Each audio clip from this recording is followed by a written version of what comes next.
Nouvelle démonstration que ça ne sert strictement à rien de voter. Yaël Braun-Pivet a été réélue présidente de l'Assemblée nationale. Roberta Metsola est réélue présidente du Parlement européen. Ursula von der Leyen réélue présidente de la Commission européenne. Gabriel Attal, Premier ministre démissionnaire, reste chargé des affaires courantes. Mais revenons aux affaires qui concernent notre beau pays, la France.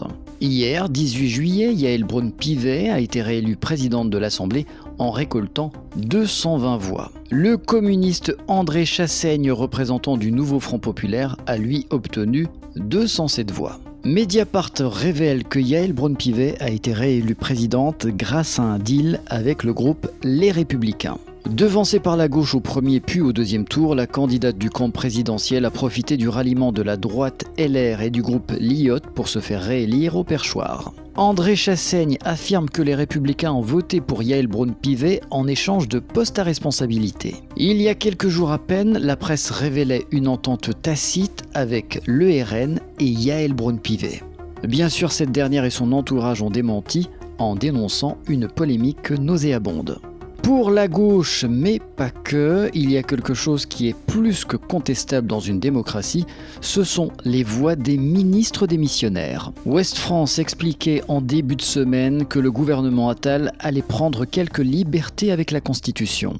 En effet, selon l'article 23 de la Constitution du 4 octobre 1958, les fonctions de membres du gouvernement sont incompatibles avec l'exercice de tout mandat parlementaire. Voici le tweet de Yann Brossa du Parti communiste. 18 ministres qui votent avec leur casquette de député, 2 députés RN qui se rabattent sur Braun-Pivet, magouillent sur les postes avec LR. D'après la presse, le recours est quasi impossible. Jean-Philippe de Rosier, professeur de droit public à l'Université de Lille, écrivait ceci. L'article 23 de la Constitution est extrêmement clair, on ne peut pas cumuler une fonction ministérielle avec un mandat parlementaire.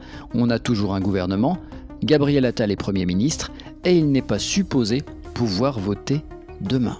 Rousseau-Dominique, professeur de droit, a un autre avis. Ah, ce désormais fameux article LO 153, il n'est peut-être pas constitutionnel ni politiquement correct, mais il est là et bénéficie du précédent de 1988 où Mitterrand a acté la démission du gouvernement Rocard pour permettre aux ministres élus députés de voter pour l'élection du président de l'Assemblée nationale. En bref, ce n'est que de la politique politicienne et le dindon de la farce, c'est toujours le même, l'électeur.